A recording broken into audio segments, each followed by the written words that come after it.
விதிகளுக்கு இணங்க நிறுவப்பட்டுள்ள இந்திய அரச அமைப்பின் உண்மையான நம்பிக்கையும் கட்டுப்பாடும் இந்திய நாட்டின் முழு முதல் ஆட்சியையும் ஒருமைப்பாட்டையும் நிலைநிறுத்துவேன் என்றும் ஆண்டவன் மீது சூழலுக்கு உறுதி கூறுகின்றேன்.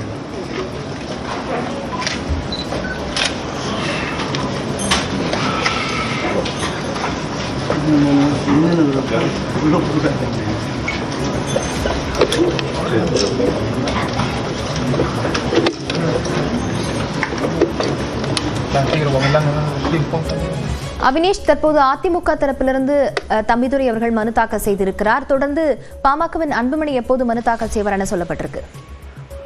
அதிமுக சார்பில் அதிமுக மாநில உறுப்பினர் அதிமுகவுடைய வேட்பாளராக அறிவிக்கப்பட்டிருக்கூடிய தம்பிதுரை தற்போது உறுதிமொழி எடுத்துக்கொண்டு அவருடைய வேட்புமனுவை தேர்தல் நடத்தும் அதிகாரியாக இருக்கக்கூடிய சாந்தியிடம் கொடுத்திருக்கிறார்.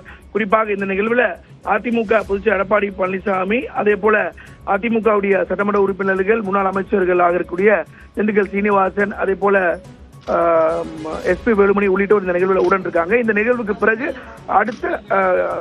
அடுத்த நிகழ்வாகவே பாமக வேட்பாளராக பாமகவுடைய மாநிலங்களவை உறுப்பினர் வேட்பாளராக பாமக தலைவர் அன்புமணி அடுத்ததாக அவர் தன்னுடைய வேட்புமனுவை தாக்கல் செய்ய இருக்கிறார்.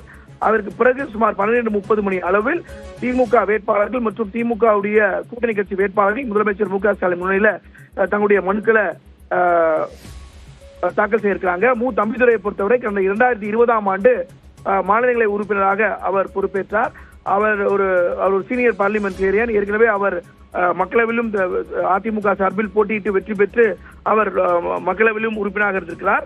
அதே போல இப்ப தற்போது 2வது முறையாக மாநிலங்களவை உறுப்பினராக அவர் தேர்ந்தெடுக்கப்பட இருக்கிறார். 2020ஆம் ஆண்டு அவர் மாநிலங்களவை உறுப்பினராக அவர் தேர்ந்தெடுக்கப்படக்கூடிய நேரத்தில் தற்போது மீண்டும் 6 ஆண்டு பதவி காலம் நிறைவேறக்கூடிய நிலையில மீண்டும் அவர் வேட்பாளராக அறிவிக்கப்பட்டு தன்னுடைய வேட்புமனுவை அவர் தாக்கல் செய்து வருகிறார். இதற்கு அடுத்தபடியாக பாமக தலைவர் அன்புமணி தன்னுடைய வேட்புமனுவை தாக்கல் செய்திருக்கிறார். தம்பிதுரையை பொறுத்தவரை அவர் இங்க மாநிலத்திலும் சட்டமன்ற உறுப்பினராக இருந்திருக்கிறார். அதே போல மக்களவை உறுப்பினராக இருந்திருக்கிறார். தற்போது மாநிலங்களவை உறுப்பினராக 2வது முறையாக அவர் அறிவிக்கப்பட்டு அவருடைய வேட்புமனுவை தற்போது அதிமுக பொதுச் செயலாளர் எடப்பாடி பழனிசாமி முன்பு அவர் தாக்கல் செய்து வருகிறார். குறிப்பாக தம்பிதுரையை பொறுத்தவரை 1977ஆம் ஆண்டு முதல் முறையாக அவர் சட்டப்பேரவை தேர்தலில் சந்தித்து ஈரோடிலிருந்து சட்டமன்ற உறுப்பினராக தேர்வு செய்யப்பட்டவர். அதற்கு பிறகு 1984, 89, 2009, 2014 ஆகிய மக்களவை தேர்தலில் அவர் வெற்றி பெற்று மக்களவை உறுப்பினராக அவர் பொறுப்பாற்றிருக்கிறார்.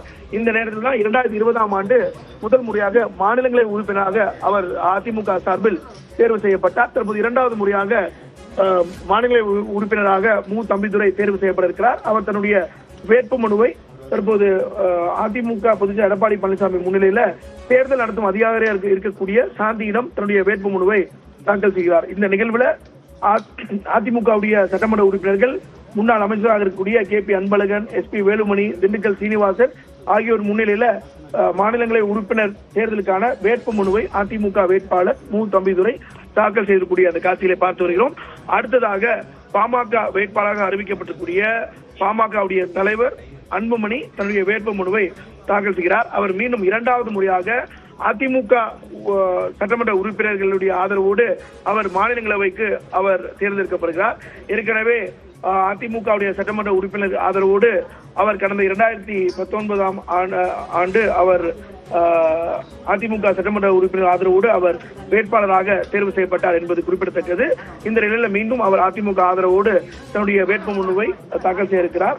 நாளைய தினம் இந்த வேட்புமனுக்கள் மீதான பரிசீலனை முழுவதுமாக நிறைவு பெற்றதற்கு பிறகு எஞ்சியிருக்கக்கூடிய இந்த ஏற்றுக்கொள்ளக்கூடிய வேட்பாளர்கள் 6 பேர் போட்டியின்றி தேர்வாவதற்கான வாய்ப்பு இருக்கிறது. விவரங்களுக்கு நன்றி அபினேஷ்.